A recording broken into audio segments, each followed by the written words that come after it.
Welcome back to the studio. This is the painting we're working on today. A little more detail on this one, so it will take more than one sitting. If you'd like to paint along with me, you can find the drawing on my website or the photograph on my website, along with the reversed sized drawing. You can print it out, cut it out, trace it with a charcoal pencil, and then press it onto your board like I have here.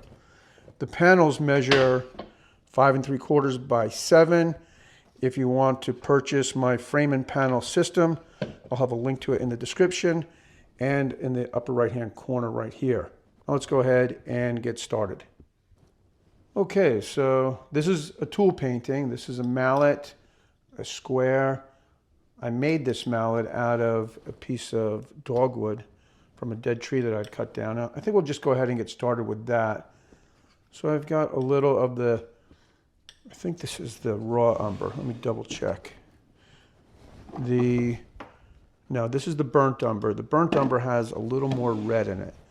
So we'll grab the burnt umber, a little yellow, some white, and mix that up. Basically, we're just trying to break the ice. That's what it's about when you've got a blank canvas, or in this case, a panel in front of you. And we just want to get some color down and see where we get. So we'll take that color and put it right in on this mallet. Maybe even paint the whole thing. It's almost like a coloring book. Because we'll get this color down and we'll start to add shapes and shadows and color spots to define it. But eventually we'll get to a place where we feel like we're losing the painting. And that's when you stop and you walk away, putting a little paint thinner on the brush. And you come back to it in a few hours or a day, and the paint has set up a little bit and it allows you to get those details in. So what we're doing today is we're just kind of starting. We'll see where we get. We might get halfway through. Like everything will be full of paint, meaning we'll start to paint the square and the background and the shadows, but we may not get as much detail as we want. And the painting that I showed you in the beginning, the one that I finished, that took about 3 sittings, each time maybe 25 to 35 minutes at the canvas, and then just trying to get that line there. And the last time I painted on it, I was actually sitting on my desk. I just feel like I can control the brush more when the panel is flat. And I also painted under natural light. I have a window in the front of the desk or in front of me, and I find that when I paint with natural light, there's less glare, and it's sort of easier to get those details and see those details in the photograph. And the nice thing about painting like this is all the information's in the photograph. So you'll see blues in the square, you'll see yellows and nice like kind of rust colors, and it's easy to sort of break the photograph apart into little sections and get those details onto your painting. So we'll go ahead and put a little bit of the raw umber. We'll mix that up with just a little bit of what we mix up for the mallet, and we'll throw that on the left side to just get some shadow.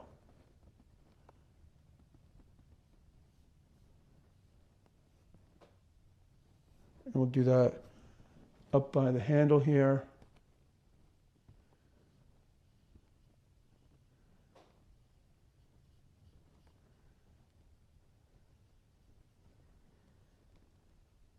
I kind of like getting these paintings started. And what I really enjoy doing is listening to books or podcasts when I'm painting. So it's kind of nice to get them going right now like this in front of the camera. And then I can kind of relax more when the camera's not running and I'm just listening to a book or something. Kind of a funny story. Let me go ahead and mix up some color for this first. I'm going to use the burnt umber here. Grab a little of this red.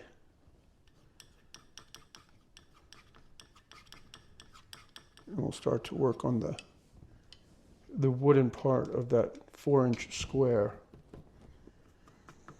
I've had that square for a long time. I don't use it a tremendous amount, but sometimes I do.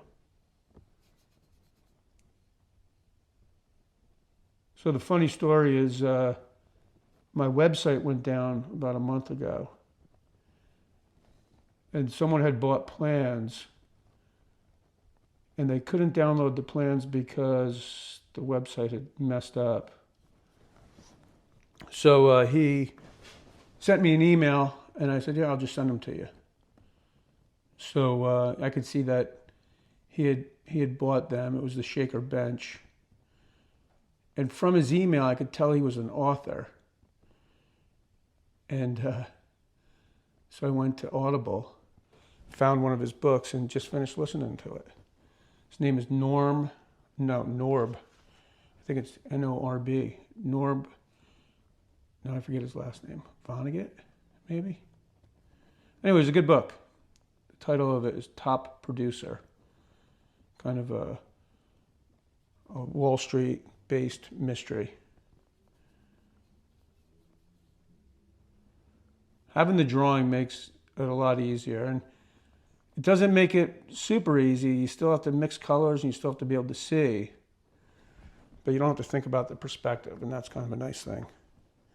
So I've got this red and burnt umber, and I'm going to add a little of the raw umber to it to make it darker. And we'll get that color in there.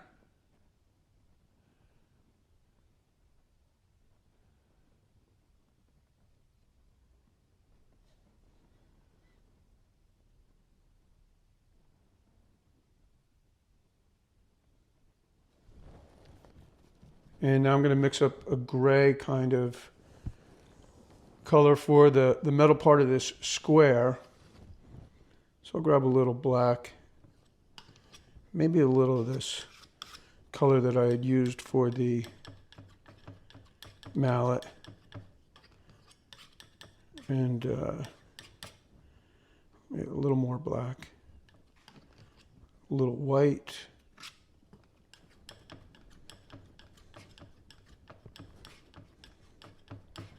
We're sort of just getting blocks of color that we're going to deal with later when the paint is drier and easier to get those details on. Adding a little paint thinner to the brush so the paint moves around a bit.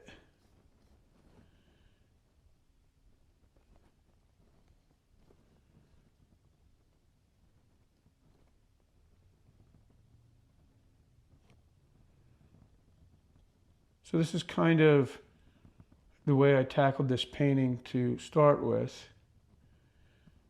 And then you just have to walk away from it because you do get to a point where you can't get the detail that you want, because when you're trying to put the paint on, you end up pulling the paint away because the surface is wet, and it's just amazing what a difference it makes just walking away for a couple of hours or a day. And that's a nice thing about maybe having 2 or 3 paintings going at one time. If you have the time, if you want to spend a couple of hours painting, maybe work on a few paintings. And that way you're not just trying to overwork one painting. All right, so I think I do want to just kind of move that like that. Sharpen that up a little bit. I can brace the palm of my hand on the corner of that panel, and that helps me to get a tighter line.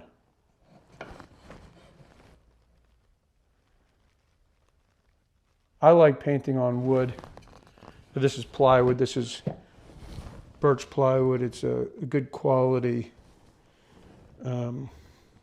furniture grade birch plywood. So this is going to be kind of interesting. If you look at the photograph, you'll see that you're getting a reflection from the mallet kind of like right here. And so I'll just grab a little black and start to define that a little bit, see what happens.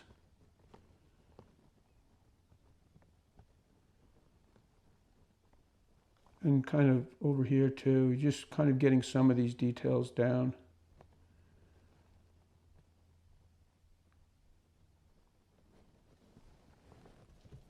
And there's a shadow under here, which we'll be able to tighten up that part of the square in a minute. But now I think I just want to paint this board and get this color washed all around here, and then I can start to work on this shadow. So I'll take I'm taking all of that mallet color that I originally mixed up, and I'm going to put that in with that gray that I mixed up. Add a decent amount of white. And I'll hold the knife up against the photograph to kind of get an idea when I do this. So kind of like that. If you were imagining this was a photograph here, you could hold this paint up against the photograph and see if you're even close. So you don't have to match it perfectly, but that might help you. So it's just something that I do from time to time. I am adding a little yellow to this. And I think that looks, I don't think it looks really super close to the color of the board, but I think it looks close enough to go ahead and start painting with it. So I've got it on the brush here.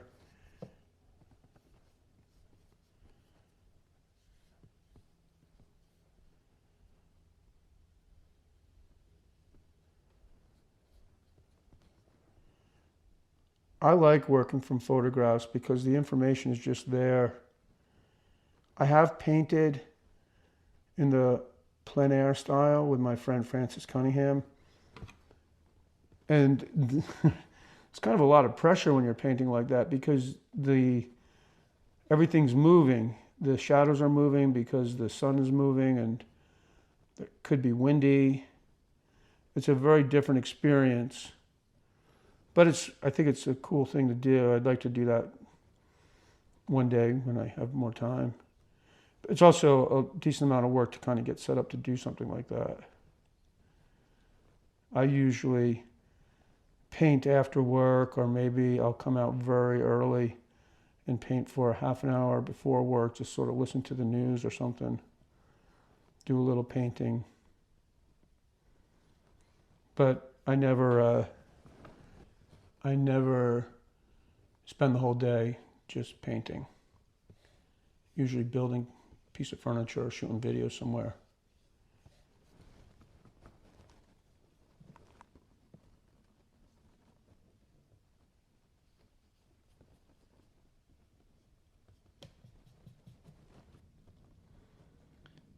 All right, so now kind of got that board there. This is going to be a shadow, and this is the edge of the board. So maybe I'll just put a little of this mixture of burnt umber and red there, and just throw that there. See how that goes.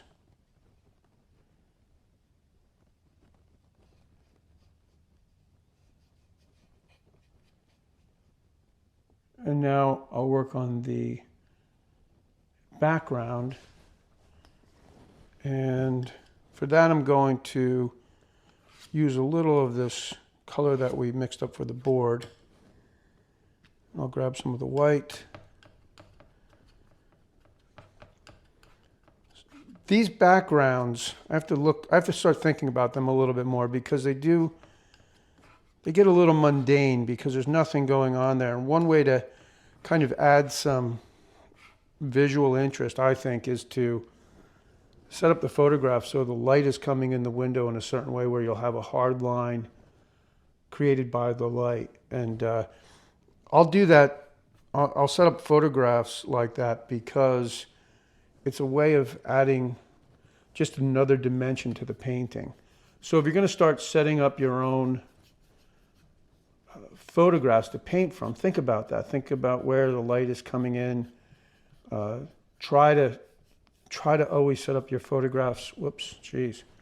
Try to always set up your photographs in natural light.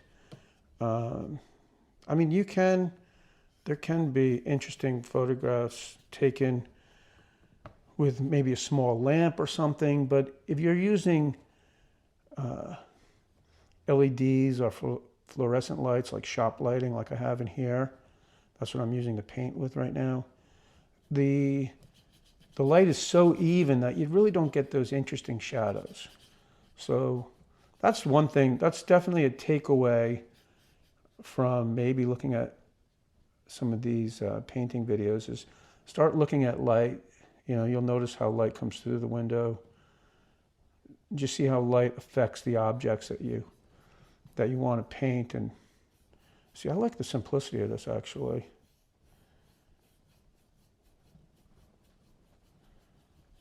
I'm going to paint that same, oh, I grabbed the wrong color paint. I'm going to do that over here. There's a little shadow that's cast by the mallet that I don't have in the drawing, but I can see it. It's very faint in the photograph. So maybe we'll try to put that in there too. I did do that on the other painting. See, it's kind of like that actually. So maybe I'll just grab a little white and work that in. Kind of gives you a little bit of a shadow there. All right.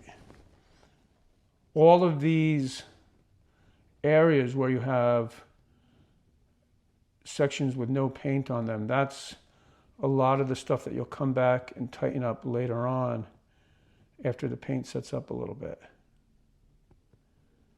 And what you want to do is look at your photograph, see where your highlights are. But on this mallet, there's going to be a highlight right here. We can kind of throw that in and then maybe paint up to it. I am going to grab a little of the, this brush is very dirty, I might screw things up that way. I'm going to grab a little of this burnt umber and just work it into there more.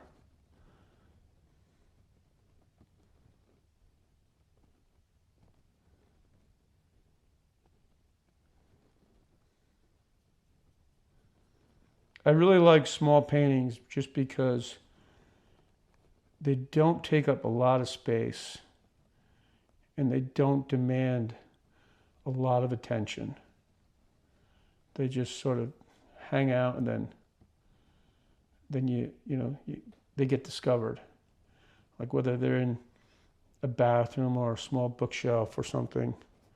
Not a small bookshelf, but in a bookshelf. It's not like a big painting is sort of screaming for attention, where these just get noticed sometimes. More like short stories instead of, right? Is that a good analogy? I don't know. So now let's go ahead and, I'm just gonna work this a little bit. You can have a lot of fun with this once it starts to dry up, getting some of these wood tones, using some yellows. So I am going to just kind of go like this because it's looking so, that was looking so severe, that hard line there. I'll use a little of the burnt umber for the shadow underneath the mallet here. I think I already said that I turned this mallet. This was a dead dogwood in the yard. Not so dead that it wasn't still wet when I cut it down. And so I turned it twice. I turned it when it was wet. And if you've never turned wet wood, it's something to check out because it turns very easy. And then I put it to the side for a couple of months in the shop and just let it dry out. And when it dried out, it did get some cracks in it. Wood moves, that's the main rule in woodworking. And I filled those cracks with sawdust and epoxy. And one of those cracks was like right here.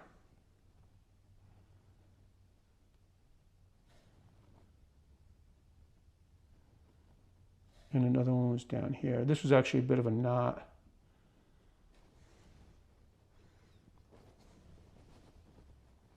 And I'm going to use a little black just to tighten up that shadow down here a bit more.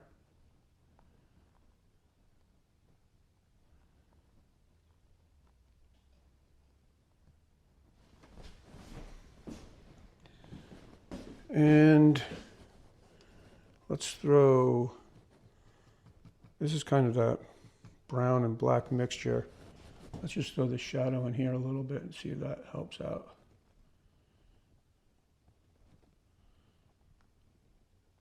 Tightening up that a bit. There's a nice piece of bronze on the side of the square, which is kind of a fun thing to work on once the painting dries a little bit more.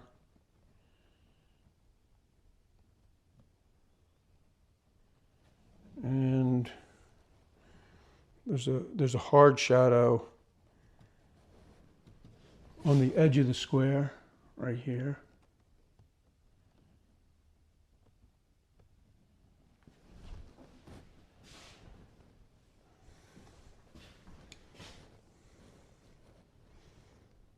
And I think I'm just going to leave this here. And I think if you can get your painting to this stage, let it sit for a day or two, and then go back into it. Okay, well, that's as far as I'm going to take this painting for now. It really comes down to just taking a few minutes here and there to continually tighten up the painting with more detail. That's what I did with this one here. This is basically maybe 2 or 3 more 10 to 20 minute sittings, just getting those details in there. And that's kind of the fun part. And you can really take it as far as you want. I could probably add more detail to this, but I don't like to. I like these paintings to still remain kind of casual. So I am happy with the way this turned out. It is available on my website if you like the painting. And if you'd like to paint on this frame and panel system, of course you can make it yourself. I've had a few people message me asking me about the details, and they have made them. It's a pretty simple make or build. But if you're not a woodworker, these frame and panel systems are available on my website. They come with 2 of the panels, and I think the frames definitely help your paintings look better. They do for me. They kind of set the painting off a little bit so I can see it, and that is my process. I'll bring the painting in, put it on the mantle, look at it for a bit, and then come back the next day and paint a little bit more until the painting is finished. So I hope you enjoyed this painting lesson, and I'll see you in the studio next week.